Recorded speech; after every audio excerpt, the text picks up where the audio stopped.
Hey, it's Aussie Poker here, and in this short training, I will share how we adjust our defending strategy based on the size our opponent chooses on the flop. And I've used in this first example a wet flop of 6-5-4-2 tone with a button versus big blind situation. The second one's going to be a bit more of a dry board, so it's going to show how our defensive strategy out of position kind of adapts based on the sizing that they use. So in a way, if you try and compare it like to the video I did on like how to deal with donks, it's almost kind of like a reverse kind of way of okay, what do we do when the initial raiser C bets into us? And I mean, button versus big blind's kind of going to be the most common situation, so that's kind of why I've started with that.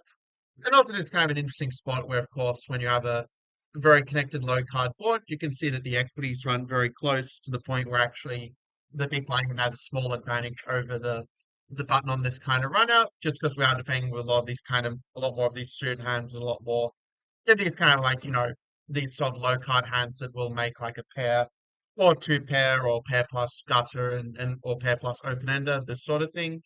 And the button's just going to have a bit of a tighter range and response. But for our purposes here, I have assumed that the big blind's gone for a pure checking strategy, which again, not absolutely optimal, but not really losing much EV by just simplifying your strategies, never really having a donking strategy from the big blind.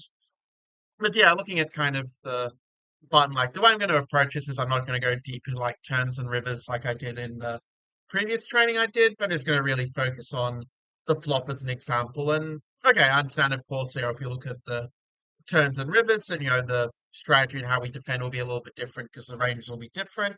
But still, the principle is kind of the same. Where by the end of this training, I think you're probably going to be like a lot less sort of inelastic in responding to different bet size. You'll kind of know, okay, these are sort of hands that we start to fall out as the bet size increases in different situations. So looking at the range, I can sort of see that when you have a spot where where the button's in position but perhaps doesn't have it's not really an equity advantage or even really a nut advantage here. It makes sense that you're not going to bet as much and you're going to do a lot more checking in this spot. But it also means that when you do bet, you're going to use a larger sizing, in this case, 66% pot. It's kind of fine because also obviously a lot of people just use half pot bet sizes live, but kind of almost out of laziness. But when you look at the solvers, yeah, tend to prefer like 33%, 66% over bet, these kind of sizings in a sense. Or even some very small ones like sometimes 10% or 25%, say, on the monotone or paired boards. But okay, I digress a little bit. So if this one, if we take the example of the button betting two big blinds, which okay, it shouldn't really do much, but we have to start somewhere. When they bet two big blinds, because again, keep in mind, like your opponent's not necessarily solvers, like it's not a guarantee. Of course, they're going to play the way that the solver will, and you're probably in live play, it's even not very likely. But say if they bet 33% pot here, maybe they're sizing down with their bluffs, like a sort of a sizing error. Well, we can kind of see this means that we're going to be continuing with all of the ads, really with any sort of equity, like even these sort of junky open enders where the seven has reversed implied odds, you're still kind of continuing, still continuing with the 2x that, has that, junky gut shot. But in the case of like the eight deuce, you kind of have the open ender. In the case of, well, I guess seven deuce, you have the open ender, you also have the pair, so you kind of, doing like with sort of a gut shot, as especially if you kind of have something else to go along with it.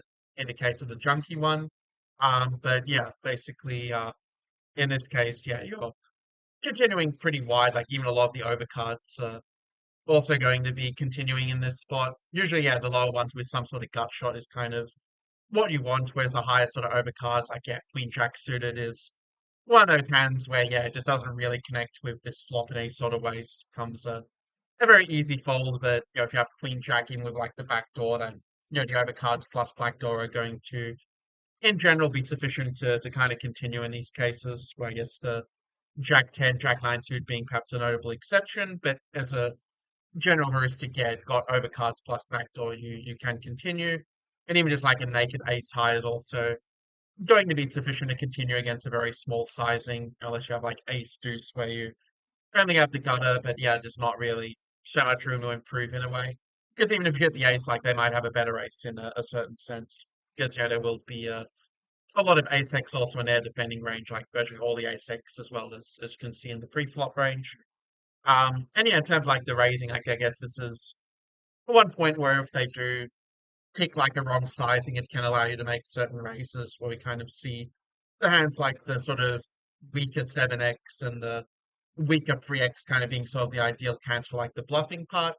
And also hands like your eights and sevens, kind of also these lower under pairs also being very good candidates to kind of raise here. But anyway, but as it happens, yeah, if we look at a different sizing, well, let's say that they use the proper sizing, as it were, when they bet of four big blinds or 6-6% pot. And again, you can kind of see the pattern here. Then it's a lot of 7x, a lot of 8x. Maybe not so many overcards, like kind of the weaker overcards, kind of doing more of the. I like say if you have a bit of a flush draw to go with the overcards, those hands are continuing a bit more as a bet. Also, yeah, kind of we see the hands play with the Jack of Diamonds, or like let's say Queen of Diamonds or King of Diamonds. Yeah, those are kind of the ones that are continuing as a bet more because you have the backdoor equity. Without that backdoor equity, you do tend to just check it behind more in that spot. Kind of those pattern also with the ace X as well. So kind of a good heuristic to keep in mind from the other's point of view. But I mean, I share that mainly just so you kind of understand, okay, this is the range that we're up against when I do use this bet sizing, because I can help us then to understand why we construct our defending strategy like so. And you can kind of see that, yeah, if we don't have the flush draw to go with the four, or we don't have some card that is somewhat close, like to 4-5-6, like with the 9-4, if the board comes 7-8, you kind of have like the nut straight. Well, 10-9 would be nut straight. We have like the a very strong straight where you just like stack someone who might be thinking that they're just playing for a chop in a sense. But you can kind of see, yeah, it's like, the sort of Broadway where four those hands are going to be folding if they don't have the flush draw. That when they bet big, yeah, it's kind of a point where you can start like folding out the ace high without some sort of additional equity. Again, you can see like it's the ace of diamonds specifically continuing in the continuing range because you have the backdoor, flush draw to kind of go with it for that bit of extra equity to the literal nuts. But yeah, a lot of these other hands are kind of just folding. And yeah, so if you look at the 5x, yeah, kind of interesting to see even a little bit like King X, King 5, Queen 5, Jack 5 also mixing in some folds with a bigger sizing just because, yeah, you kind of don't have that much room to improve. And there's a lot of really bad cards for you, like like a diamond, like a 7, an 8, a 3, even like an ace as well. Like all these cards is kind of not that great, really. So maybe the ace actually isn't so bad in fairness. But the other cards, like this point, is there's a lot of cards that you really don't want to see when you have a hand like Jack 5 suited in a way. So it's kind of another reason why these hands sort of fold that, yeah, you're just not in that great of a spot with that garbage pair on such a coordinated board. And again, kind of see the pattern here with these, 4x and 5x offsuit hands who really, in general, do kind of want the Jack of Diamonds in hand to continue. Okay, with some of these ones, yeah, kind of see that the offsuit hands do continue a little bit more, but that's probably a little bit of some backdoor properties that are kind of at play there. And yeah, again, like the raising cats are kind of still coming from like the 7x and the 3x, along now with some thick value. When they bet bigger, we do get to go for a little bit more with the fives and the fours in that respect. And okay, free deuce suited, yeah, for the a straight that's kind of very strong but vulnerable. But yeah, let's say if they go for a bigger sizing, let's say that, and again, they shouldn't really do this, but if you're playing live, who knows what sizing that they're going to use? They might just use the sizes based on what their actual hand strength is. And you can kind of see now, yeah, that when they bet the size of the pot on this flop, because it's so coordinated, it kind of means that when you look at these sort of 6x hands, that they're almost in a way a bluff catcher when they use this size, because it's just a very polar size when you get to like 100% or more on the flop, that either they have a very strong hand or they have some sort of like draw or bluff, as it were. And so that's kind of the idea, like with these hands like 10-6 suited, Jack 6 suited, and Queen 6 suited, and yeah, even these hands are kind of mixing in quite a few folds when you don't have the backdoor draw. Whereas, yeah, it's true if you have like top pair, cop kicker, or second kicker, yeah, you're not really going anywhere, which kind of makes sense. But you can kind of see how when they do bet this big sizing, that yeah, you're actually meant to fold a lot of your second pair and third pair, even heads up, as it were. And you're sort of looking for those hands that do have that kind of equity to improve to the nuts, like the 8-5, the 8-4 for the gut shot, or the open ender plus pair with 7-5 and 7-4. And again, you don't really want to kind of raise these sort of pair clutch draw hands, because if you get free bet, you're just in a really yucky spot. But if you call, yeah, you're kind of able to sort of, you're still potentially bluff with them, and if the turn comes a blank, or use it like as a raised bluff on later streets if you just don't feel that you have much showdown value. So there are kind of ways you kind of use it quite effectively as a just as a call and sort of seeing how it develops from there. And again, similar story, yeah, a lot of the 7x kind of betting and also the sort of like gut shot with some sort of, where you're kind of either drawing to the nuts. Already I have like a very strong pair to go with it. Kind of see 5-3 and the 4-3 are checking just because of those bad reverse implied odds you get. Or calling, I should say, because of the bad reverse implied odds that you do get when you hit the 7, because any 8 still beats you.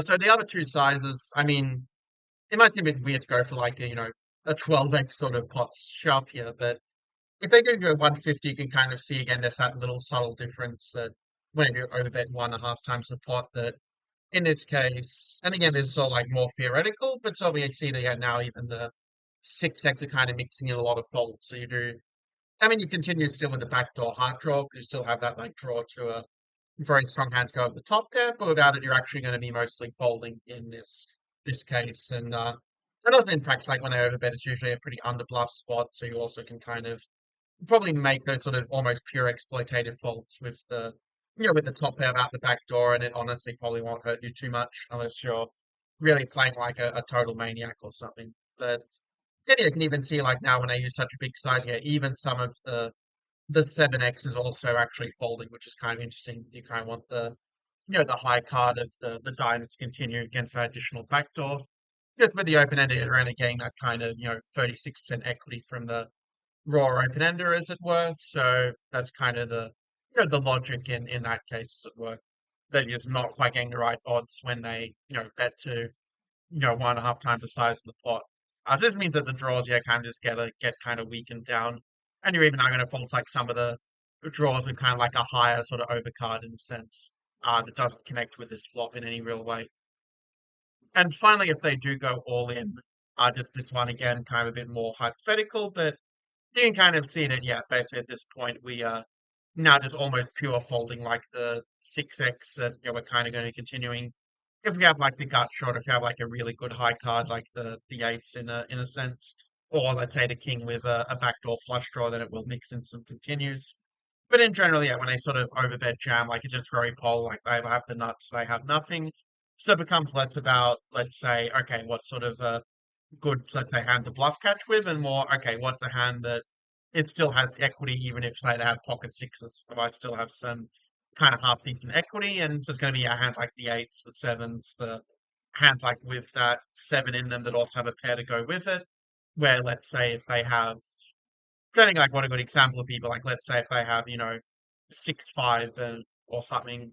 Okay, probably it's not doesn't apply as much here. In fact, that yeah, you're really just relying on the open ender equity when you continue saying it. Okay, we're ahead of the bluffs, but we still we still have equity against the hands that are kind of crushing us, like the sets and so forth.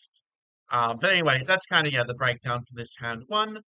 And now I'm just going to quickly go into hand two, showing how it changes when it's much more dry board. And I think on the dry board, my feeling is it's probably going to be a little bit easier. Like again, I kind of started with a harder example so that this one feels easy by comparison.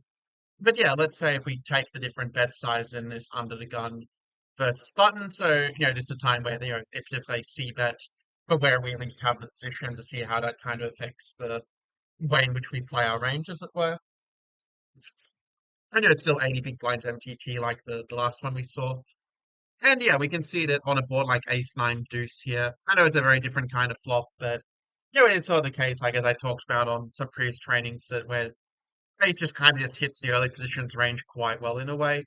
Also when you look at the buttons range, yeah, they will, be free betting some of their suited aces and some of the, offsuit ace broadways. So yeah, looking at it, basically under the gun, it does kind of have, well, actually, they sort of have a similar amount of ace X, like maybe slightly more ace X, like obviously have like aces and nines and this sort of thing. Okay, to be fair, button does also have the nines. So if we do, look at the equity chart, yeah, we can see that Undergun does have like a nice equity advantage, but it's a lot more kind of around the middle part of the range. Like at the very top, the nut advantage is actually somewhat close, but the middle of the range is just way stronger for under the gun by comparison.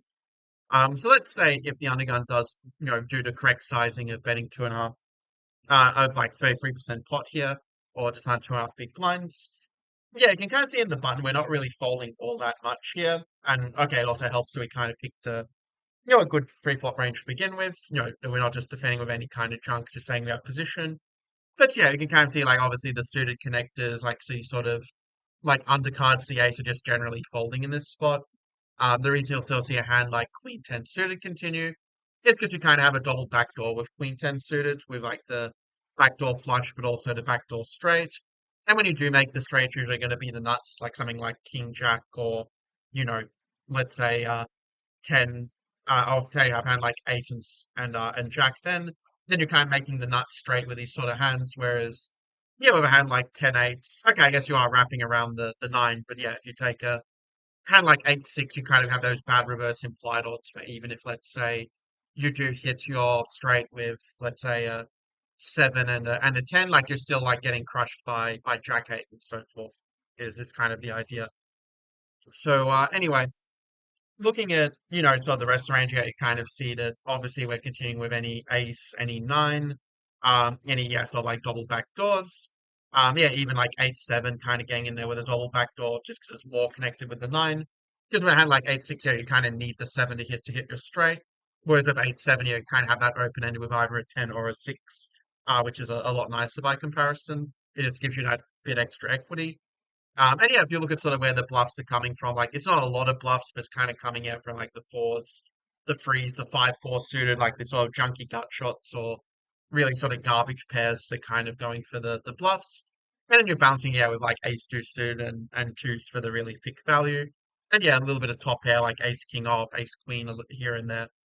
But looking at if the under the gun player doesn't play it correctly and they use a bigger sizing like 66% on this flop, yeah, if we look at this situation, we kind of see that, yeah, in this case, well, basically some of our pocket pairs are previously like raising a lot and now just going to be folding quite a bit more. Is kind of one difference. But the range is not massively different. Like the main difference is just folding those kind of under pairs that just, basically only have two outs to really improve in a sense. And continuing yeah, a little bit more, the hands that have more room to improve, like say the Jack 10 with the backdoor is kind of continuing, like with a backdoor flush as well. So backdoor straight is kind of continuing a bit more, but hands like Queen 10 that don't fully wrap around the 9 are kind of now starting to fold is kind of the difference that we see. So it's kind of the idea, like it's not enough just to have like the double backdoor, but you kind of need like a really optimal sort of backdoor. Because also keep in mind, like if you have say Jack 10 of hearts, for example, like you also kind of have a backdoor straight flush draw, which it's not much, but again, the idea you're kind of like drawing to the nuts. And then you sort of have like a direct connection with the 9 is kind of significant here. And yeah, again, there's not really much racing because when they use a big size, that's generally going to be more polar when they do that, like very strong or very weak hands. And so that's why you don't really get to have much of a raising range, even in position here when they go so polar this fast. But anyway, if they do go for a full pot bets, just kind of see what the difference is here. Yeah, I mean, it's actually not massively different. Like the difference is now like with 100%, the back doors are not really kind of going to be good enough to continue so often in a sense. Like all the kind of overcards, all the undercards, yeah, it's basically just folding, and yeah, you kind of just need like a 9x or better to continue. And again, you still notice as they go bigger into sizing, you're going to be doing kind of a lot more calling and a lot less raising with your range when they pick up polar sizing. That's kind of the pattern that we see, especially on these kind of dry textures in particular, which actually I feel like these sort of flops are probably underbluffed in practice, but it depends on the player, of course. But and if they do go 150, yeah, you can kind of see that 1.5x pot open is kind of where the second pairs do start to mix in some folds, and yeah, the hands that will continue will be those hands that have the back door and that have that sort of, I guess, they're kind of closer to the 9 in a sense, and that's probably to do with a blocker aspect as well. That you kind of when you have the king, you're kind of blocking a lot of these bluffs like king queen, king jack, king 10, and this sort of thing, and you probably don't really want to block these hands. Like similar story with the we saw quite with like queen x as well, kind of in there. Whereas with like the jack 9, the 10 line, you're kind of just like blocking less of those sort of bluffs in their big betting range kind of combination wise. But yeah, that's at least my understanding of why you'll tend to call a little bit more like the lower kind of 9x in your range. And yeah, kind of interesting to see that even like hands as strong as your ace queen offsuit are even gonna are not like calling like literally 100% of the time when they bet 150% just because how polar their bet is, to the point where ace queen even just becomes a sense of bluff catcher, meaning that we'll just basically call and kind of take a little more of a passive route when they show such massive strength. And finally, if they do just a complete lunatic and just go all in for 11x pot, then yeah, we kind of see now like the 9x is just not really cutting it anymore. And even a lot of the ace x is actually falling to the 11x pot sizing also, because yeah, it's just such a massive sizing, and your ace x rates becomes a pure bluff catcher, and the hands they might merge with might be a hand like ace king in theory if they not they do use the size in theory, but say if someone were balancing their range, I could probably like super nuts, like let's say, pocket aces and ace king offsuit and just some like random bluffs for balance. But yeah, basically you can kind of see that you sort of need ace king as sort of the weakest hand. But then we pure call and otherwise it's like two pair or sets. And then with the other hands like the top pair are kind of just mixing depending on the I guess it really depends on the opponent, yeah, what your read is of their range. But again, if you decide like to fold like all of the ace X other than top pair, top kicker, it's actually not that stupid when they go for 11x pot size.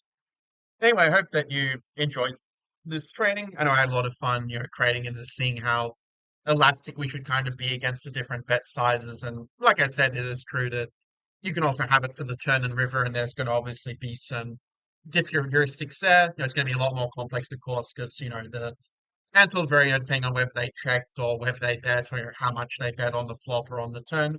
So it's going to be a lot more complex, but it's at least kind of the simplest version of how elastic our range should be against the different size bets. So yeah, I hope you have some success applying some of these ideas in your own games, like especially when they kind of deviate from the solver strategy, how we should correctly respond. Because I think that when working through solvers, it's very easy to assume, oh, this is just the best place, so let's just look at that and how to respond. There's definitely a lot of value to seeing, okay, what if they make a mistake? What should be our correct response to kind of make the most out of that mistake? So, yeah, on that note, I'll see you in the next one and take care.